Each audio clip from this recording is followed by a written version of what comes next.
The Tien River, a shimmering ribbon of life, weaves its way through lush valleys and vibrant villages. Its waters, a reflection of the sky, hold a captivating charm that draws the eyes of the young and the old alike.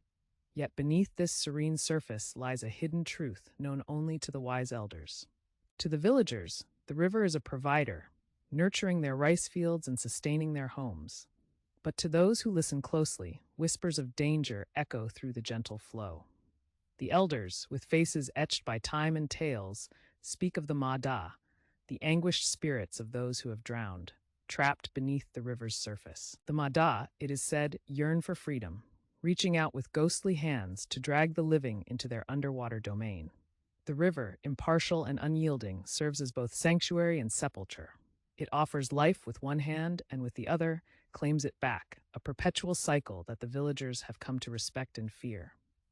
In the dim glow of dusk, the village of Hoa Din lay shrouded in a quiet that felt almost sacred. The air is thick with anticipation. It's the ghost month, a time when the elders whisper tales of spirits and the Mada that glide silently beneath the water's surface. Along the riverbank, Mr. Ba, the village elder, stands gazing at the waning light. His voice, deep and weathered, carries a warning through the stillness. The waters are restless this time of year. Kien? Mr. Ba murmurs, his eyes never leaving the river. The Mada do not take kindly to intruders.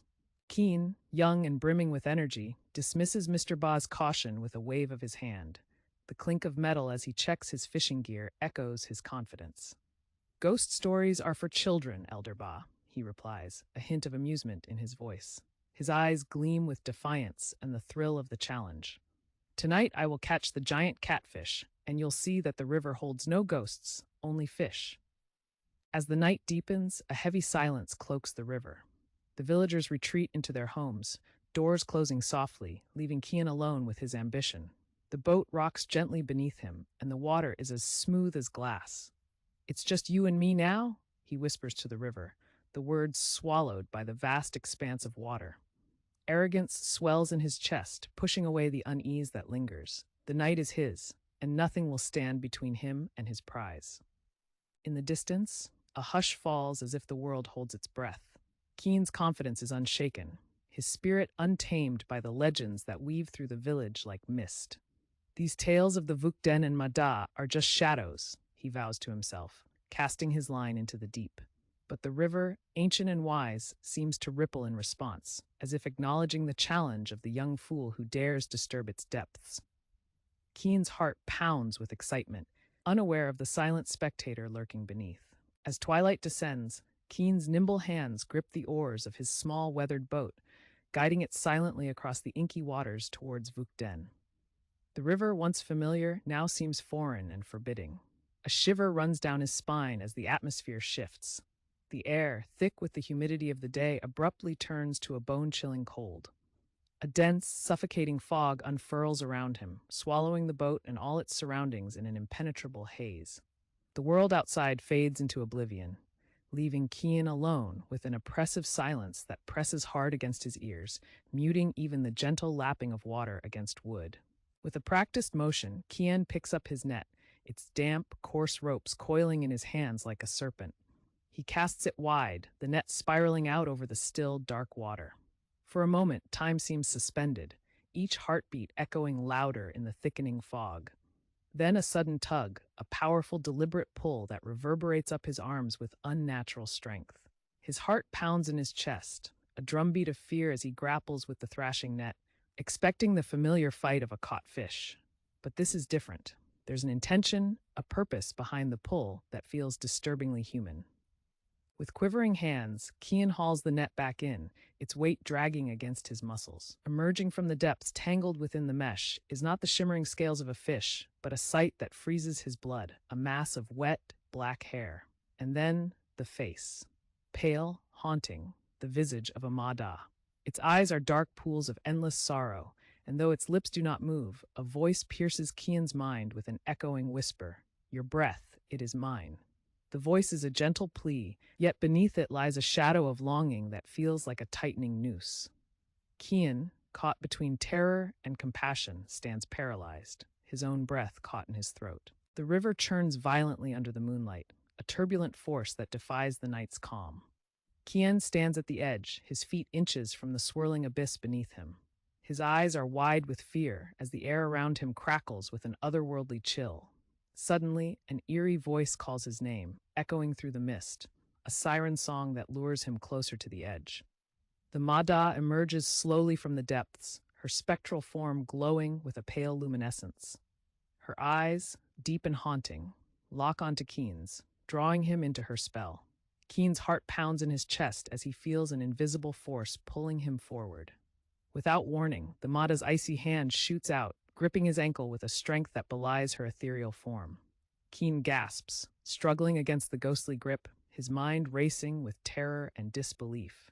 Dragged into the chilling waters, Kien's world becomes a tumult of splashing waves and suffocating cold. The river seems alive, its icy embrace tightening as the Mada pulls him deeper. Panic seizes Kien's lungs, each breath a desperate struggle as he fights to keep his head above water. He thrashes wildly, reaching for any semblance of freedom, his fingers clawing through the water like a drowning man grasping for air. With a burst of adrenaline, he remembers the fishing knife strapped to his belt, a sliver of hope in a sea of despair. Desperation fuels his movements as Kien grips the handle of the knife. His hands shake with cold and fear, but resolve steels his grip. He slashes wildly at the ghostly tendrils that bind him, his efforts a frantic ballet of survival. The blade slices through the air, its sharp edge meeting the ethereal flesh of the Mada. A piercing scream echoes through the water, reverberating in Kien's ear, a sound both human and not. The grip on his ankle loosens, and Kien surges upward, clawing his way towards the surface with everything he has. Breaking the surface, Kien gasps for air, his lungs burning with the sweet relief of oxygen. The river, though still frigid, now feels like salvation as he fights his way to the riverbank. His limbs are heavy, each stroke a monumental effort, but determination drives him forward. Finally, he reaches the shore, collapsing onto the wet earth. Waves lap at his feet, but the danger has passed. Kien lies there, shivering and exhausted, his mind reeling from the encounter. The terror of the Mada lingers, her curse etched into his soul as a reminder of the night's harrowing ordeal. The first light of dawn crept cautiously over the village, casting a pale, hesitant glow across the riverbank. It was there that Mr. Ba, an elder known for his wisdom and foresight, stumbled upon a sight he would never forget. Kien, once a vibrant young man with a spirit as unyielding as the river itself, was now curled up amid the reeds.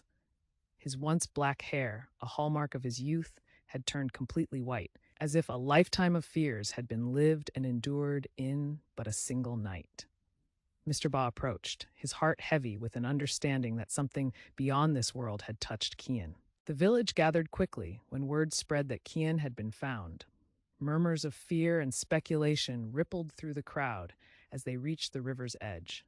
There, on Kien's boat, the unmistakable claw marks of the Mada were etched into the wood, deep and jagged, a grim reminder of the river's untamed spirits. The villagers whispered among themselves, knowing well that such marks could only belong to the Mada, the feared spirit of the river, whose debts were never forgiven, only postponed. Kien never spoke of that night, not to the elders, nor to those who dared ask. He simply vanished from the village that very day, with only his shadow remaining on the river's memory. The people watched as he moved far inland, putting miles between himself and the river's cursed flow. In his heart, a silent vow to never again tempt the Mada's patience. And though Kien's body left, the tale of his survival remained, a whispered warning carried by the river breeze. The elders sat together, their faces lined with the stories and legends of bygone years. They understood the river's ways better than most. "The Mada is patient," one of them said, his voice a low rumble like distant thunder. "It waits, biding its time for a debt to be settled." The others nodded, knowing that the river, like life, is relentless, always flowing towards its own mysterious ends. And so the village continued to live by the river, with a renewed respect and deeper fear, aware that the Mada's gaze never truly left them.